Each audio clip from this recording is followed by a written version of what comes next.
Mazzi kuno enva ez'ebyennyanja tezaatwalibwanga ku mikolo gya buwangwa mu Buganda. Era kino tukitutte mu maaso nga tunoonyereza ku nsonga nga twebuuza ku bakulu abatusingako. We nnyimiridde emabega wange we wali wooteeri omuli abakyala be tukakasa nti ensonga basobola ozikusensulira obulungi.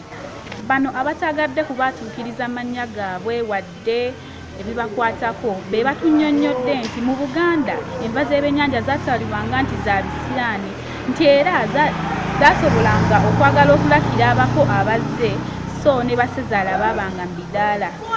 Omuganda okwewala okuswazibwa n'okuyitamu ebyo byonna abakyala gye bagasseeko bagamba nti ebyennyanja kikkirizibwa nti byawunyanga nnyo mu maka era nga okugezaako okwewala okuswala eri abaka abanaabanga bajja basalangawo obutabireeta. Naye nga Dominion TV we tuteekubira era we twagala okunoonyereza gwatulaba ofuna amawulire amatuufu, twafunyeyo omukugu mu by'okufumba ne mu byokulya so ng'amanyi kyakola.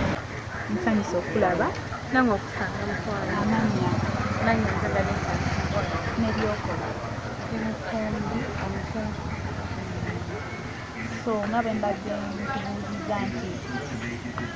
mbadde nkubuuziza nti Mazzi kuno ng'ebyennyanja tebitwalibwa ku mikolo nakati kikyaliwo.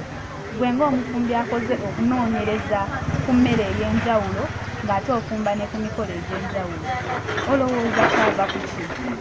nze nkulowooza okwange ebyennyanja tebitwalibwa ku mukolo lwa nsonga ebyennyanja biba n'emirimu mingi, olina okubisolola.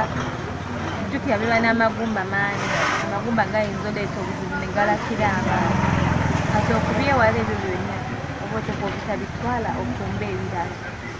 Naye olowooza abantu baba tebabalyaza amaanyiza? Gwe ng'omufumbi olowooza ebyennyanja tebirina mugaso mu mibiri gy'abantu aba bagenze ku mikolo? Anti ebyennyanja birina omugaso mu mubiri naye okwewala ebintu ebingi kubanga nze ndaba disadvantage z'ebyennyanja ze zisinga advantage zaazo.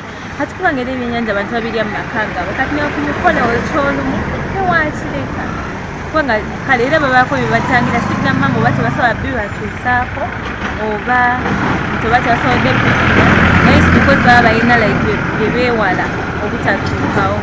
Kati for example amagumba galakira abantu ku mukolo oyinza kukola kino tonenya bafumbi.